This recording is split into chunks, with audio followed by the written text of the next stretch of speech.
Hello students, welcome to Aspire Academy. মই Dhanashree, এটা নতুন ভিডিওলৈ তোমালোক সকলোকে স্বাগতম জনাইছো।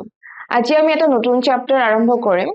যেটো তোমালোকৰ চ্যাপ্টাৰ 3 হিষ্ট্ৰীৰ হয়, the making of a global world. So এই চ্যাপ্টাৰটোত আমি particularly কিছুমান interesting topic পাম যে আজিৰ সময়ৰ যেটো আমাৰ global world হয়, সেইখন বৰ্তমান কিয় এনেকুৱা হৈছে। So সেইবিলাক কাৰণ আমি এই চ্যাপ্টাৰটোত ভালদৰে পঢ়িবলৈ পাম। এই চ্যাপ্টাৰটো তোমালোকৰ প্ৰি মডাৰ্ন ওয়াৰ্ল্ডৰ পৰা লগতে তোমালোকৰ ওয়াৰ্ল্ড ওয়াৰৰ কথা ইয়াতে মেনশন কৰা আছে, মানে কেনেকৈ এটা ডেভেলপমেন্ট প্ৰসেস হৈছে সেইটো আমি ইয়াতে পঢ়িবলৈ পাম। যে বৰ্তমান যদি আমি চাওঁ যে বৰ্তমান আমাৰ যিখন গ্লোবাল ওয়াৰ্ল্ড আছে, আমি ইয়াতে ট্ৰেডৰ কথা কওঁ বা যেটো এতিয়া গ্লোবালাইজেশন আছে, সেইটো কিয় এনেকুৱা হৈছে। বৰ্তমান আমাৰ ভাৰতখন কেনেকুৱা, ভাৰতখন এনেকুৱা কিয়, বা আমাৰ আমেৰিকা বৰ্তমান USA এনেকুৱা কিয়, বা বাকি আমি ইন জেনাৰেল যদি কওঁ যে বৰ্তমান পৃথিৱীৰ যেটো ওয়াৰ্ল্ড অৰ্ডাৰ আছে সেইটো কিয় এনেকুৱা। সো সেই বিষয়ে আমি ইয়াতে পঢ়িবলৈ পাম, ঠিক আছে। কেনেকে কি হৈ গ'ল global world, the making of a global world. যে ইয়াতে তোমালোকে মানে চ্যাপ্টাৰটোৰ নামটোতে বুজিব পাইছে যে গ্লোবাল ওয়াৰ্ল্ডখন কেনেকে বনাইছে, ঠিক আছে, কেনেকে হৈছে আমি সেইটো ইয়াতে পঢ়িবলৈ পাম। সো প্ৰথমতে তোমালোকৰ যেটো টপিক আছে সেইটো হৈছে দ্য প্ৰি মডাৰ্ন ওয়াৰ্ল্ড, ঠিক আছে। সো প্ৰি মডাৰ্ন ওয়াৰ্ল্ড মানে ইয়াতে কি কৈছে, যেটো মডাৰ্নাইজেশন বা মডাৰ্ন ওয়াৰ্ল্ডৰ যেটো কথা কৈছো তাৰ আগৰ, ঠিক আছে, তাৰ আগৰ পৰ্যায়ৰ কথা কৈছে, তাৰ আগৰ টাইম পিৰিয়ডৰ কথা কৈছে। সো সেইটো কেনেকুৱা আছিল। সো আমি যদি এটা বস্তু চাওঁ, আমি যেতিয়া এনশিয়েন্ট হিষ্ট্ৰী পঢ়িছিলো তাতেও আমি দেখিছিলো যে তাতেওতো মানুহে ট্ৰেড কৰিছিল, এখন দেশৰ পৰা বা এটা সিভিলাইজেশনৰ পৰা আনটা সিভিলাইজেশনত কি হৈছিল, ট্ৰেড হৈছিল। যদি আমি হাৰাপ্পান সিভিলাইজেশনৰ কথা কওঁ, যেটো one of the oldest civilization of the world, তেওঁলোকেও কি কৰিছিল বেলেগ বেলেগ সিভিলাইজেশন যেনেকে মেসোপটেমিয়া, ঠিক আছে, যেটো প্ৰেজেন্ট ডে ইৰাক, যেটো মেসোপটেমিয়া সিভিলাইজেশন আছিল, সিহঁতৰ লগত ট্ৰেড কৰিছে। সিহঁতৰ যেটো আৰু যেটো এই ট্ৰেড কৰিছে সেই প্ৰুফটো আমাক কোনে দিছে, আমাক আৰ্কিঅলজিষ্ট বিলাকে দিছে। গতিকে আগতেও ট্ৰেড হৈছিল, কানেক্টিভিটি আছিল, কিন্তু বৰ্তমান সময়ত যদি কওঁ আমি, বৰ্তমান সময়ত কি হয় কানেক্টিভিটিটো বেছি ষ্ট্ৰং হৈছে, ঠিক আছে। আগতে আছিল যদিও ইমান বেছি ষ্ট্ৰং নহয়, আজিকালি কি হৈছে, আজিকালি বহুত বেছি ষ্ট্ৰং হৈছে। আজি আমি ইয়াতে থাকি মানে অসমত থাকি আমি বাহিৰৰ কোনোবা এজন মানে ফৰেনৰ মানুহৰ লগত কথা পাতিব পাৰো, ফৰেন কাৰোবাৰ ভিডিও চাব পাৰো ইউটিউবত। গতিকে বৰ্তমান মানে বহুত বেছি কানেক্টিভিটিটো ষ্ট্ৰং হৈ গৈছে। সো আমি ফাৰ্স্ট টপিকটো ইয়াতে চাম, প্ৰি মডাৰ্ন ওয়াৰ্ল্ড। সো ইয়াতে কি কথা কোৱা হৈছে আমি সেইটো ভালদৰে ইয়াতে চাম। সো ইয়াতে তোমালোকক কি কৈছে ফাৰ্স্টতে, when you talk of globalization, ঠিক আছে, গ্লোবালাইজেশনৰ কথা ইয়াতে অলৰেডি দিয়া হৈছে, আৰু গ্লোবালাইজেশনৰ কথা আমি অলৰেডি ইকনমিক্সত পঢ়ি আহিছো যে কি হয়, ঠিক আছে, যেটো ইন্টাৰকানেক্টেডনেস, ঠিক আছে, কান্ট্ৰিজ বিলাকৰ মাজত যেটো ইন্টাৰকানেক্টেডনেস, সেইটোৱে কি হয় গ্লোবালাইজেশন হয়। আৰু গ্লোবালাইজেশন আমি এটা মানে ডেফিনেশনত কলেও কি হয়, গ্লোবালাইজেশন এটা বহুত ডাঙৰ কনসেপ্ট হয়। ইয়াতে বহুত বস্তু সোমাই আছে, ইয়াতে তোমালোকৰ মডাৰ্ন ডে টেকনলজি আহিব, ট্ৰেড আহিব, ইভেন কালচাৰ, ঠিক আছে। কালচাৰৰ যেটো এক্সচেঞ্জ হৈ থাকে, বৰ্তমান আমি ওয়েস্টাৰ্ণ কালচাৰত বহুত বেছি আমি মানে আমি বহুত বেছি এট্ৰাক্ট হৈ গৈছো, ঠিক আছে। সো ওয়েস্টাৰ্ণ যেটো কালচাৰ আছে সেইটো আমি লাহে লাহে এডপ্ট কৰি আছো, বা আমাৰ যিবিলাক কালচাৰ, আমাৰ ভাৰতৰ যেটো কালচাৰ সংস্কৃতি সেইটো বাহিৰৰ মানুহে কিছুমানে এডপ্ট কৰি আছে। গতিকে যেটো কালচাৰেল এক্সচেঞ্জ হৈছে কিয় পসিবল হৈছে, বিকজ অফ দি গ্লোবালাইজেশন। গ্লোবালাইজেশনৰ কাৰণেহে এই এক্সচেঞ্জ বিলাক পসিবল হৈছে। সো ইয়াতে তোমালোকৰ কি কৈছে যে when we talk globalization, we often refer to an economic system that has emerged since the last 50 years or so. So globalization বুলি ক'লে আমি ইয়াতে ইকনমিক সিস্টেমটোৰ কথা বেছি ভালদৰে বা আমাৰ হেটো কথা মনত আহে। গ্লোবালাইজেশন মানে আমি ইকনমিক সিস্টেমৰ কথা কওঁ, লাইক ট্ৰেড হওক, ইম্পোৰ্ট এক্সপোৰ্ট হওক। সো এইবিলাকৰ কথা আমি বেছিকে কওঁ, আৰু হেটো আমি যদি চাওঁ লাষ্ট 50 ইয়াৰ্ছৰ পৰা বহুত বেছি ৰেপিডলি হৈছে। But in the chapter, the making of the global world has a long history of trade, of migration, of people in search of work, the movement of capital and much less. So আমি এই চ্যাপ্টারটোত কি পঢ়িম যে আমি যদি অকল economic সিস্টেমটোৰ কথা নকয়, আমি বেলেগ বেলেগ এসপেক্টটো চাব লাগিব। যেনেকৈ আমি ইয়াতে হিষ্ট্ৰী যদি চাওঁ, তো এইটো এটা ডাউন মানে এটা হিষ্টৰিকেল প্ৰসেস হয়। গ্লোবালাইজেশন সাডেনলি হোৱা নাই, এটা হিষ্টৰিকেল প্ৰসেস হয়, বহুত বছৰৰ পৰা চলি আহি আছে, সাডেনলি এতিয়া বেছি বাঢ়ি গৈছে। বাট ইয়াৰ যেটো স্টাৰ্টিং পয়েন্ট হেটো কৰবাত নহয় কৰবাত বহুত আগতেই আৰম্ভ হৈছে, ঠিক আছে। So yes, trade, migration, people in search of work, মানুহে কাম বিচাৰি বেলেগ এটা ঠাইলৈ গুচি যায়। সো হেটো বস্তু আমি ইয়াতে ক'ব পাৰো, ঠিক আছে। So as we think about the dramatic and visible signs of global interconnectedness in our lives today, we need to understand the phases through which this world in which we live has emerged. So আমি যেটা global connectedness ৰ কথা কৈছো, which is also refers to what globalization, ঠিক আছে? So এই process to কোৱা যেটো processor through a global interconnectedness to বাঢ়িছে, this process is actually globalization. আৰু আজি বৰ্তমান যে আমি তো লাইফষ্টাইল লৈছো, আজি আমি এনেকে তোমালোকে আমাৰ ভিডিও চাই তোমালোকে পঢ়ি আছা, সো এই যেটো আমি লাইফষ্টাইল বৰ্তমান লৈছো, it has a long story, the phases আছে, different phases আছে, সো তাৰ পিছতে আজি আমি এই পৰ্যায়ত উপনীত হৈছো, okay? সো আমি সেই পৰ্যায় বা সেই stages বিলাক, সেই phases বিলাকে আমি এটা চাম. So all through history, human societies have become steadily more interlinked. From ancient times, travelers, traders, priests, and pilgrims traveled vast distances for knowledge, opportunity, and spiritual fulfillment, or to escape persecution. See, ইয়াতে তোমালোকক কি কৈছে যে যেটো human societies আছে, সেই societies to লাহে লাহে আমি যদি চাও steadily interlinked হৈছে. আমি ancient time তো যদি চাও বহুত মানুহ বাহিৰৰ পৰা আহিছে. এতিয়া যদি আমি যিবিলাক পাৰ্চিয়াৰ পৰা মানে এটা সময়ত আমাৰ ভাৰতবৰ্ষত ইছলামিক ইনভেশন হৈছিলে, তাৰ লগত বহুতো কি আছিল, পিলগ্ৰিমছ আহিছিলে, ট্ৰেভেলাৰ্সও আহিছিলে, পাৰ্চিয়ান ট্ৰেভেলাৰ্সক এনেকুৱা বহুত মানুহ ইয়াতে আহিছিলে. সো তেওঁলোকে যিবিলাক বুকস লিখিছিলে তাত আমাৰ ভাৰতৰ কথা মেনশন কৰা আছে. চাইনিজ পিলগ্ৰিমছ আহিছিলে আমাৰ ইয়াতে, হিউয়েন সাং, ফা হিয়েন, আমি হিষ্ট্ৰীত পঢ়িবলৈ পাইছো এওলোক এনশিয়েন্ট টাইমতে আহিছিলে. গতিকে বহুতে আহিছিলে, এই কোন আহিছিলে, ট্ৰেভেলাৰ্স আহিছিলে, ট্ৰেডাৰ্স আহিছিলে, প্ৰিষ্টস, পিলগ্ৰিমছ, এইবিলাক এনশিয়েন্ট টাইম, বহুত পুৰণা দিনৰ পৰা আমাৰ ইয়াতে মানে আহি আছে মানুহবিলাক. তেওঁলোকে হয়তো নলেজৰ কাৰণে আহিছে, হয়তো কিবা অপৰচুনিটিজ বা স্পিৰিচুৱেল ফুলফিলমেন্টৰ কাৰণে আহিছে. আৰু আমি যদি বুদ্ধিজম পিৰিয়ডটো চাও, সো বুদ্ধিজম হওক, জৈনিজম হওক, সেই সময়ত বহুত বাহিৰৰ পৰা পিলগ্ৰিমছ আহিছিলে, বহুত কি আহিছিলে, ট্ৰেভেলাৰ্স আহিছিলে. তেওঁলোকে আমাৰ ইয়াৰে বুদ্ধিষ্ট কালচাৰৰ বিষয়ে তেওঁলোকে লিখি গৈছে, তেওঁলোকে সেইবোৰ শিকিবলৈ আহিছিলে. নালান্দা ইউনিভাৰ্চিটিৰ যদি কথা কতাত বহুত সেই সময়ত ৱৰ্ল্ডৰ পৰা ডিফাৰেন্ট পাৰ্টছৰ পৰা আহিছিলে পঢ়িবলৈ, মানুহে নলেজ লবলৈ আহিছিলে, স্পিৰিচুৱেল নলেজৰ কাৰণে আহিছিলে. গতিকে সেই বস্তুটো এতিয়াও চলি আছে. আৰু কিছুমানে পাৰ্সিকুৱেশন, যে এখন দেশত তেওঁলোকক পাৰ্সিকিউট বা হত্যা কৰা হৈছিলে, গতিকে তাৰ পৰা বাচিবলৈ আন এখন দেশলৈ আহিছে. আমি তেনেকুৱা ইনসিডেন্ট পাও, আমি যদি বৰ্তমান সময়তো যদি চাও, আমি তেনেকুৱা ইনসিডেন্ট পাই আহিছো. So হেতু বস্তু চলি আহিছে. They carried goods, money, values, skills, ideas, invention, and even germs and diseases. আৰু যেতিয়া এই মানুহখিনি আন এখন দেশৰ পৰা এখন দেশলৈ আহিব, সো তেওঁলোকে লগত কি আনিব, অকল মানুহটো নাহে, ঠিক আছে, মানুহটোৰ লগত হয়তো তেওঁলোকৰ দেশৰ কিবা বস্তু আহিব পাৰে, মানি আহিব পাৰে, ট্ৰেডিঙৰ জৰিয়তে মানি আহিব পাৰে, ভ্যালুজ আহিব পাৰে, স্কিলছ আহে, আইডিয়াজ, ইনোভেশনছ, মানে বহুতখিনি বস্তু, অকল মানুহটো নাহে, বহুত বস্তু ইয়াতে আহে, লগতে ইভেন জাৰ্মছ এণ্ড ডিজিজো আহে, ঠিক আছে. আমি তাৰে একদম ভাল এক্সাম্পল এটা ল'ব পাৰো, বৰ্তমান বুলি নকয় যে 3-4 বছৰ আগতে যেটো আমাৰ ইয়াতে কৰোনা পেণ্ডেমিক হৈ গৈছে, আমি হেতু বস্তু বুজি পাও যে বিকজ কি হৈছে, মানুহ ট্ৰেভেল কৰি আছে, এখন দেশৰ পৰা আন এখন দেশলৈ ট্ৰেভেল কৰিছে, সেই কাৰণে ডিজিজ বিলাক স্প্ৰেড হৈছে, জাৰ্মছ স্প্ৰেড হৈছে. সো সেই কাৰণে কি কৈছে যে ইয়াতে জাৰ্মছ এণ্ড ডিজিজো স্প্ৰেড হৈ আহে. সো তেনেকৈ ইনসিডেন্ট আমি বহুত আমাৰ যদি হিষ্ট্ৰীটো চাও ভালদৰে, তাতেও আমি দেখা পাম,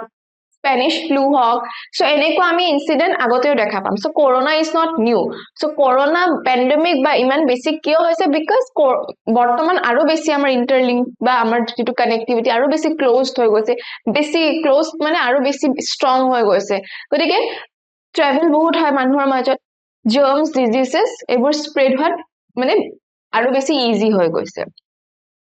As early as 3000 BCE, an active coastal trade linked the Indus Valley civilization with present-day West Asia. So, I already অকমান আগতে কলো যেটো Indus Valley civilization আছিলে, হাৰাপ্পান, মহেঞ্জোদাৰো. So, তেওঁলোকেও কি কৰিছিলে, ট্ৰেড কৰিছিলে West Asiaৰ লগত, ঠিক আছে. So, West Asia আমি যদি চাও, ইয়াতে মেসোপটামিয়া, সেই civilization বিলাক ইয়াৰ ভিতৰত পৰিব. For more than a millennia, cowries, the Hindi cowrie or seashells used as a form of currency. ঠিক আছে, seashell যেটো থাকে, আমি সাগৰৰ পৰা যিবিলাক seashell পাও, সো সেইবিলাকৰ ট্ৰেড কৰা হৈছিলে. হেতু কেনেকে কৰা হৈছিল কাৰেন্সি হিচাপে কৰা হৈছিল ঠিক আছে কিবা এটা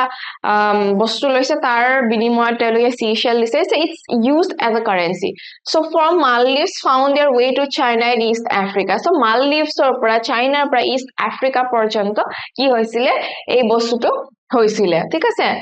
The long distance spread of disease carrying germs may be treated as far back as the 7th century. By the 13th century, it had become an unmistakable link. So, yeah, germs and disease kotha ami jodi ko hetu ami bahut bosorar prai dekhi ahisu bahut hazar ho bosorar pora ami hetu spread hoi ahise ami history to ei bostu to dekhibole paisu. ঠিক আছে so yetu ki hoy tumalokor image of a ship on a memorial stone. Goa Museum 10th century. So from the 19th century, images of ships appear regularly in memorial stones found in the western coast indicating the significance of oceanic trade. So agote maneba etiao jodi ami sao etiao bahut khini trade sea route thik ase hagor nodi water body through e kora hoy so yate tumalogor ki dise je 99th century porai ki hoise ami enika stone image ot ki dekhisu ship dekhisu that means etu ki refer korise je tetiar porai hoito oceanic trade ঠিক আছে ocean hawk sea hawk he routere ki hoise trade hoi ahise so tenuka ami references ei stone bilakor pora ami pao ঠিক আছে so yes so next amar ki hoise ki koise silk routes link in the world silk route or kotha koise ঠিক আছে so silk route bilak enekwa nohoy je silkere bonwa ase tenuka nohoy so eta homot ei route bilakor through silk trade kora hoisile so he karone teneke silk route বুলি কোৱা হয় silk route বিলাক বহুত বেছি important হয় আগৰ দিনত এই silk route বিলাকৰ থ্ৰুৰে কি কৰা হৈছিল ট্ৰেড কৰা হৈছিল আৰু তেনেকুৱা আমাৰ সমতো এটা তেনেকুৱা সমক কানেক্ট কৰা এটা silk route আছিল এটা সময়ত ঠিক আছে The Silk Routes are a good example of vibrant pre-modern trade and cultural links between distant parts of the world. I mean, ocean to koisu, but at the same time, actually roador kotha koise by road ki trade kora ase. So, hey, jibilak Silk Route asle hetu ancient but pre-modern time or pora hey Silk Route or through ki kora hoisile exchange bila kora hoisile. The name Silk Routes point to be importance of westbound Chinese silk cargoes along this route. ঠিক আছে so ইয়াতে তোমালোকক কি কৈছে যে the name silk routes point কি কৈছে silk route নামটো বা silk route বুলি কিয় কোৱা হৈছে because of the importance of westbound Chinese silk cargoes along the route so silk cargoes বিলাক এফালে গৈছিলে silk or trade কৰা হৈছিলে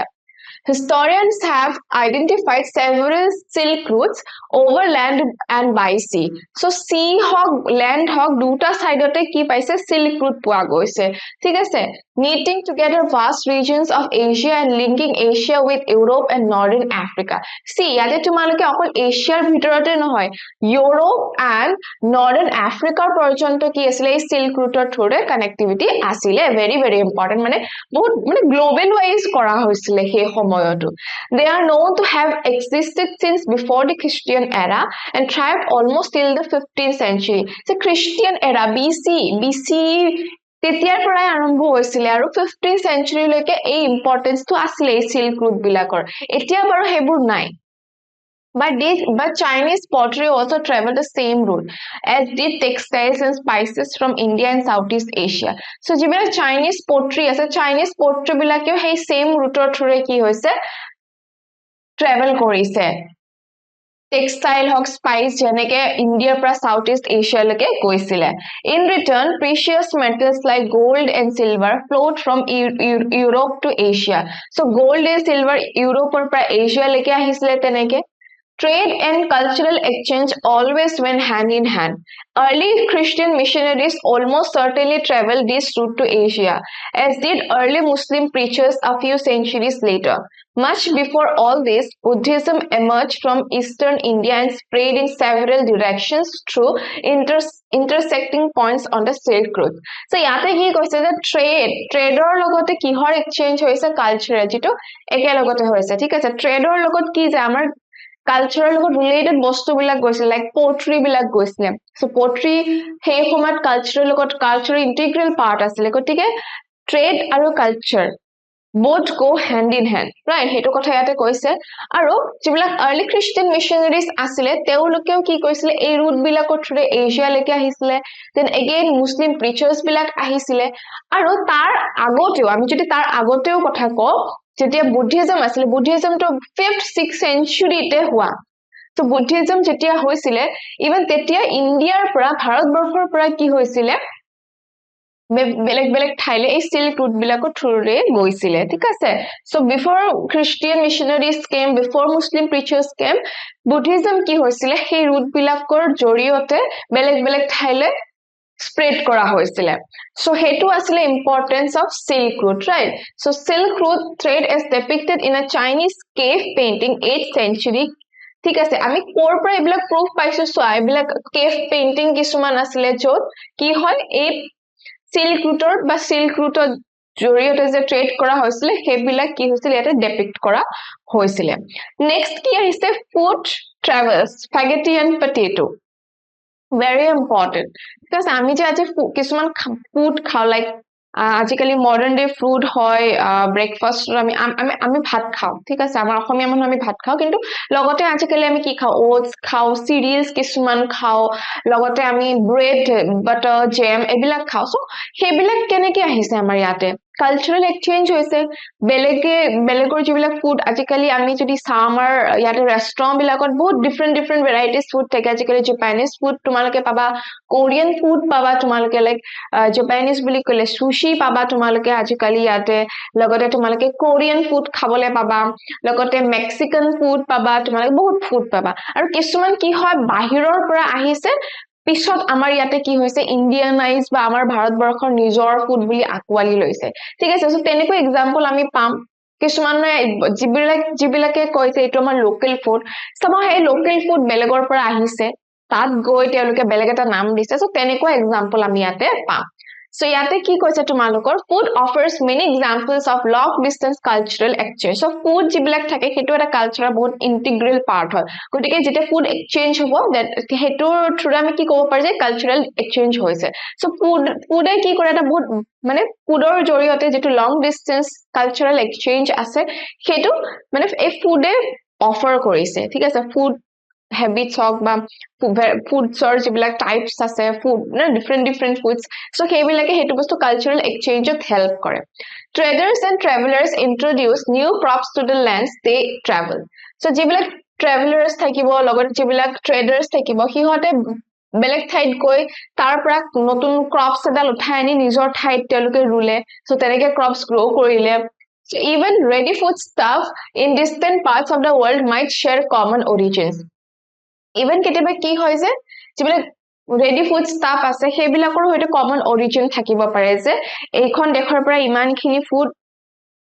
ট্ৰাভেল কৰি বেলেগ এখন দেশত গৈছে take spaghetti and noodles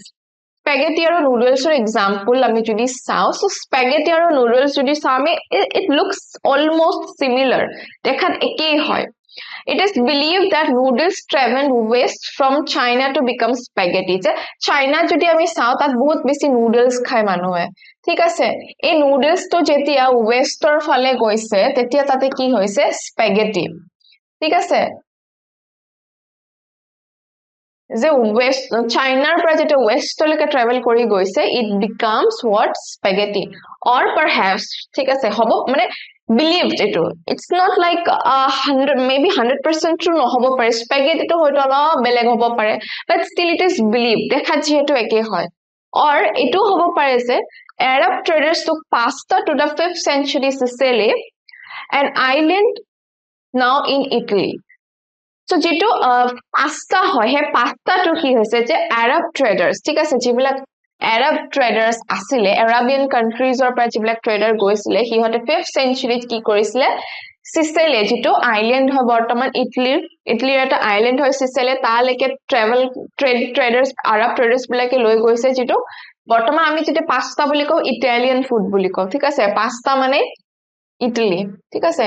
Italian food kintu yate ki koise tumalokok je jibilak Arab trader asile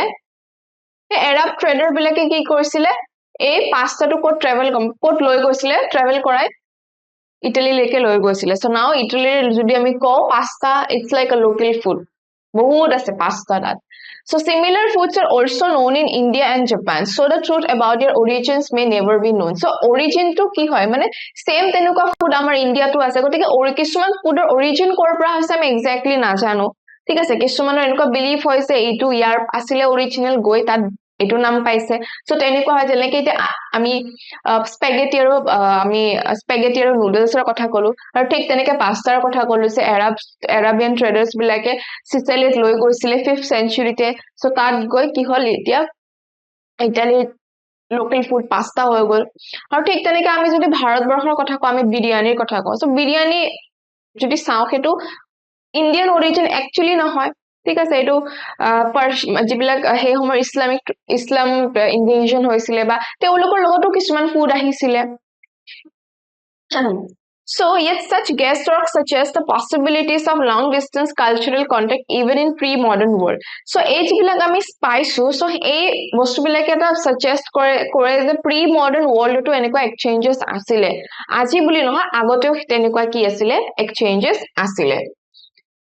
Many of our common foods such as potatoes, soya, groundnuts, maize, tomato, chilies, sweet potatoes and so on were not known to our ancestors until about 5 centuries ago. So, আমি যে বৰ্তমান কি খাও ঠিক আছে আমাৰ বৰ্তমান staple food like potatoes আলু আমি খাইয়ে থাকো আলু soya groundnuts tomato chili sweet potatoes so এইবিলাক 500 বছৰ আগলৈকে মানে 5 centuries ago মানে 500 বছৰ আগলৈকে আমাৰ ancestors বিলাকে জানাই নাছিলে তেওঁলোকে বেলেগ ফুড খাইছিলে ঠিক আছে so these food were only introduced in Europe and Asia after Christopher Columbus accidentally discovered a vast continent that would later become known as Americas so এই ফুড বিলাক কেতিয়া গম পোৱা গল যেতিয়া ক্ৰিস্টোফাৰ কলম্বাসে কি কৰিছিলে আমেৰিকা ডিস্কভাৰ কৰিছে so আমেৰিকাস বুলি কলে অকল ইউএসএ নহয় ঠিক আছে ইয়াতে তোমালোকক ডেসক্ৰাইব কৰা হৈছে যে আমি যদি চাও আমেৰিকাস মানে ইয়াতে অকল ইউএসএ নহয় USA is just country USA এখন কান্ট্ৰি হয় ঠিক আছে আৰু আমেৰিকা বুলি কলে নৰ্থ আমেৰিকা এখন কন্টিনেন্ট হয় আৰু এইফালে সাউথ আমেৰিকা এখন কন্টিনেন্ট হয় ঠিক আছে সো এই গুটেইবিলাক মিলি আসলতে আমেৰিকা হয় আৰু ইউএসএ হৈছে নৰ্থ আমেৰিকাৰ এখন কান্ট্ৰি এটো মনত ৰাখিবা সো ইয়াতে আমেৰিকা বুলি কৈছে যেটো নৰ্থ আমেৰিকা সাউথ আমেৰিকা আৰু যিবিলাক ক্যাৰিবিয়ান কান্ট্ৰিজ আছে সেইবিলাককো লগ লাগি আমেৰিকাস বুলি কৈছে so in fact many of our common foods came from America's original inhabitants so আজিৰ আমাৰ যিবিলাক ফুড আমি খাও পটেটো টমেটো চিলিজ এইবিলাক আমেৰিকাৰ যিবিলাক অৰিজিনেল ইনহাবিটেন্টস আছিল আমেৰিকান ইণ্ডিয়ানস তেওঁলোকে কৰিছিলে ঠিক আছে সো তেওঁলোকৰ অৰিজিনেল আছিল তেওঁলোকৰ পৰা ইউৰোপত গল তাৰ পৰা তেনেকৈ কি হল সমতে বাগৰি গল so sometimes the new crops could make the difference between life and death Europe's poor began to eat better and live longer with the introduction of the humble potato. So, ইয়াতে কি কৈছে কিছুমান crops কি কৰিব পাৰে মানুহৰ জীৱনত বহুত changes আনিব পাৰে লাইক যিবিলাক ইউৰোপৰ poor সেই সময় দুখীয়া মানুহ আছিলে আগৰ বছৰ মানে 500-600 বছৰ আগৰ কথা কৈছো সো ইউৰোপৰ যিবিলাক দুখীয়া মানুহ আছিলে তেওঁলোকে এই পটেটোৰ কাৰণে কি হৈছিল ভালদৰে মানে ভালদৰে খাইব থাকিব পৰা হৈছিল তেওঁলোকে কি কৰিছিলে খেতি কৰিছিলে পটেটোৰ সো তাৰ পৰা তেওঁলোকে ভালদৰে খাই লব পাৰিছিলে Ireland's poorest peasants became so dependent on potatoes that when disease destroyed the potato crop in the mid 1840s hundreds of thousands died of starvation so Irelandৰ যিখিনি একদম দুখীয়া peasant আছিলে দুখীয়া একদম খেতিয়ক আছিলে তেওঁলোক ইমান বেছি আলুৰ ওপৰত ডিপেন্ডেন্ট হৈ গৈছিল যে যেতিয়া সেই সময়ত পটেটো ক্ৰপছৰ আলুৰ খেতি যেতিয়া কিছুমান বেমাৰ লাগিছিলে মিড 1840s তেতিয়া বহুত মানুহ starvation দুৰ্ভিক্ষ খাব নাপায় সেই সময়ত তেওঁলোকৰ মৃত্যু হৈছিলে ইমান বেছি ডিপেন্ডেন্ট হৈছিলে ঠিক আছে সো আমি কি গম পালো যে আমেৰিকাৰ যিবিলাক অৰিজিনেল আমেৰিকান ইণ্ডিয়ানস আছিলে তেওঁলোকৰ আছিলে এইবোৰ বস্তু তাৰ পৰা যেতিয়া ক্ৰিস্টোফাৰ কলম্বাসে ডিস্কভাৰ কৰিলে সো তাৰ পৰা বহুতো এইবোৰ ক্ৰপছ কি হৈ গল বেলেগ ঠাই ইউৰোপত গুছি গল ঠিক আছে সো নেক্সট কি কৈছে কনকুৱেষ্ট ডিজিজ এণ্ড ট্ৰেড সো ডিজিজৰ কথা আমি ইয়াতে পাতিম The pre-modern world shrank greatly in the 16th century after European sailors found a sea route to Asia and also successfully crossed the Western Ocean to America. For centuries before, the Indian Ocean had known a bustling trade with goods, people, knowledge, customs, etc., crisscrossing its waters. The Indian subcontinent was central to these flows and a crucial point in their networks. The entry of the Europeans helped expand or redirect some of these flows toward Europe. So যিবিলাক pre world কি আছিল তোমাৰ pre modern তোমালোকৰ যিখন world আছিলে so সেইখন লাহে লাহে কি হৈছে 16th century পিছত যেতিয়া নতুন নতুন কি হৈছিলে নতুন নতুন ৰুটস কিছুমান ডিস্কভাৰ কৰা হৈছিলে লাইক এছিয়া তাৰপিছত এফালে আমেৰিকা যে ওশিয়ান ৰুটস আগৰ যিবিলাক প্ৰি মডাৰ্ণ ৰুটস আছিলে তাৰ বাহিৰেও নতুন নতুন ৰুটস কি হৈছিলে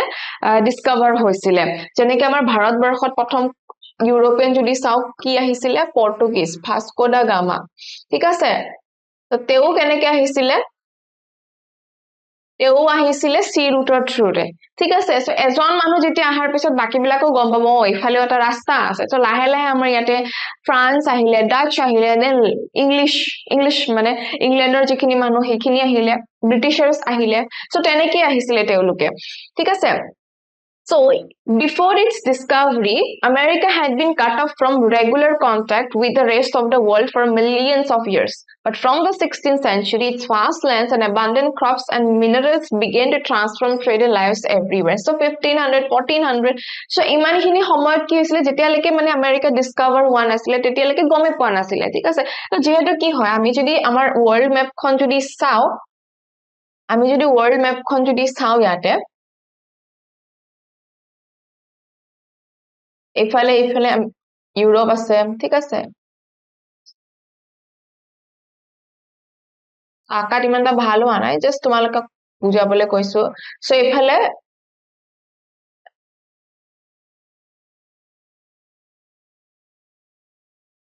সো ইয়াতে যদি চাও এইফালে তোমালোকৰ আমেৰিকা আছে সো মাজত কি আছে এটো আটলান্টিক ওশান আছে আৰু এইফালে কি হয় পেসিফিক ওশান আছে এইফালে কি আছে ইন্ডিয়ান ওশান আছে সো যেতিয়া বেছিভাগ মানুহ কি আছিল এছিয়া ইউৰোপ এনেকে কানেক্টিভিটিটো আছিল কি সময় সো আমাৰ ইফালেও যে কিবা ল্যান্ড আছে গম পোৱা নাছিলে কাৰণ ইয়াতে ইমান ডাঙৰ এটা আটলান্টিক ওশান আছে তাৰ পিছত বা কি আছে ইমান ডাঙৰ ইমান পানী আছে কি জানিবা গুটে একেবাৰে লাষ্টত মানুহ পৰি মৰিয়ে যাব সো তেনেকুৱা বহুত ডাউটস আছিলে সো যেতিয়া মানুহ ইয়াৰ পৰা গৈ ইয়াতে খুন্দা খালে তেতিয়া গম পালে আচ্ছা ইয়াতেও মাটি আছে কিবা সো তেনেকৈ আমেৰিকা ডিস্কভাৰ হৈছিলে সো তেনেকৈ যেতিয়া মানুহে লাহে লাহে নতুন নতুন বস্তু নতুন নতুন ৰুট ডিস্কভাৰ কৰিবলৈ ললে এই স্প্ৰেড ট্ৰেড এইবিলাক আকৌ বাঢ়িবলৈ ধৰিলে ঠিক আছে Precious metals, particularly silver from mines located in present-day Peru and Mexico also enhanced Europe's wealth and financed its trade with Asia. So, Peru, Mexico. So, South American countries হয়. So, যেতিয়ালৈকে America Discover হোৱা নাছিলে গমে পোৱা নাছিলে যে ইয়াতে সাগে হয়তো সিলভাৰ গোল্ড ৰিজাৰ্ভস এইবিলাক আছে গতিকে কি হৈছে যেতিয়া ডিস্কভাৰ হল এতিয়া পেৰু মেক্সিকোয়ে কি কৰিলে যিবিলাক যেটো precious metals like silver so এইবিলাকৰ থ্ৰুৰে কি হৈছে এগেইন ইউৰোপ বেছি ওয়েলদি হৈছে এছিয়াৰ লগত ট্ৰেড আৰু ভাল হৈছে সো আমেৰিকা যেতিয়ালৈকে ডিস্কভাৰ হোৱা নাছিল তেতিয়ালৈকে লাইক আমেৰিকা এক্সিষ্টেন্স নাছিল আৰু এতিয়া চোৱা মানে টপ লিডাৰ্স বুলি কলে বা ওয়েলদিয়েষ্ট কান্ট্ৰি বুলি কলে আমি ইউএছ এৰ কথাই আমাৰ মনলৈ আহে ঠিক আছে কিন্তু সেই সময় যেতিয়ালৈকে ডিস্কভাৰ হোৱা নাছিল আমেৰিকা তেতিয়ালৈকে ইউৰোপ এছিয়া এইবিলাক কি আছিলে বহুত সেই সময়ত ডেভেলপড আছিলে ঠিক আছে so legends spread in 17th century Europe and South America's fabled wealth many expeditions set off to search of El Dorado the fabled city of gold so কি হৈছিলে সেই সময়ত যে মানুহে গম পালে যে এটা precious metal পোৱা যায় so El Dorado fabled city of gold যত gold পোৱা যায় so সেই চিটিখন মানুহে বিচাৰিবলৈ বহুত expeditions মানুহে কৰিছিলে ঠিক আছে Then the Portuguese and Spanish conquest and colonization of America was decisively underway by the mid-16th century. ঠিক আছে তো ইয়াতে তোমালোকে যদি চোৱা ইয়াতে ইউৰোপিয়ানছ খিনে বহুত কলোনাইজ মানে বহুত কি কৰিছিলে কলোনি বনাইছিলে সো আমেৰিকাত গৈও তেওঁলোকে কলোনাইজেশন কৰিছিল লাইক পৰ্তুগীজ আৰু স্পেনিছ হক সো পৰ্তুগীজ স্পেনিছৰ কথা যেনেকে কৈছো আমাৰ ভাৰতবৰ্ষতো ব্ৰিটিছাৰ্ছ বিলাকে আহি কি কৰিছিলে কলনি বনাইছিলে সো তেনেকে সেই সময়তো তেওঁলোকে আৰম্ভ কৰিছিলে so European conquest was not just a result of superior firepower. In fact, the most powerful weapon of the Spanish conquerors was not a conventional military weapon at all. It was the germs such as those of smallpox that carried on their persons. Because of their long isolation, America's original inhabitants had no immunity against these diseases that came from Europe. So, কি হৈছিলে যেতিয়া এইবিলাক exchange আৰম্ভ হৈছে so ইউৰোপৰ পৰা কি হৈছে ডিজিজ কিছুমানো কৈছিলে লাইক স্মল পক্সৰ কথা কৈছে আমি যেটো বসন্ত বুলি কওঁ সো স্মল পক্সৰ কথা কৈছে সো যিহেতু যিবিলাক অৰিজিনেল আমেৰিকানছ আছিলে তেওঁলোকক কোনে ডিস্কভাৰ কৰা নাছিলে সাগৰৰ একেবাৰে হেতু সাইডত আছিলে গতিকে তেওঁলোকৰ এনেকুৱা ইমিউনিটি নাছিলে এই ডিজিজ বিলাকৰ ইমিউনিটি নাছিলে বিকজ তেওঁলোকৰ মাজত এই ডিজিজ নাছিলে হোৱাই নাই কেতিয়াও যেতিয়া ইউৰোপে গম পালে যে আচ্ছা ইয়াৰ পৰা কি হৈছিলে ইয়াতে নতুন মাটি আছে আমি ইয়াতে যাও সব মানুহবিলাকে জার্মস কিছুমানো লৈ গৈছে এই স্মল পক্সও লৈ গৈছে সো সেই কাৰণে কি হৈছিলে স্মল পক্স in particular proved a deadly killer once introduced it spread deep into the continent ahead even of any Europeans reaching there. It killed and decimated whole communities, paving the way for conquest. So, কি হৈছে মানুহবিলাকৰ যেটো immunity নাছিলে আমেৰিকাৰ original স্কিনে so তেওঁলোকৰ তাত কি হৈছিলে যেতিয়া মানে জার্মস কুচিকল তেওঁলোকক ইমান বেয়াকে তেওঁলোকক মানে অলমোস্ট গুটে কমিউনিটিটো শেষ হোৱাৰ নিচিনাকে হৈছিলে স্মল পক্স বহুত বেয়াকে স্প্ৰেড হৈ গৈছিলে সো আজি আমি ক্লাসটো ইয়াতে শেষ কৰিছো নেক্সট আমি ইয়াৰ পিছৰ টপিকস খিনি ডিসকাস কৰিম সো আজিৰ টপিকটো আশা কৰো তোমালোকে বুজি পাইছা ইমান বেছি টান টপিক ন আমি এটা ফেজ ওয়াইজ গৈ আছো গতিকে ইয়েস তোমালোকে হেতু বুজি পাব লাগিব যে প্ৰথমতে এনেকুৱা আছিল তাৰ পিছত এটো ষ্টেজ আহিছিলে সো আমি হে ফেজ ওয়াইজ যাম সো নেক্সট ক্লাসত আকৌ লগ পাম till then thank you and take care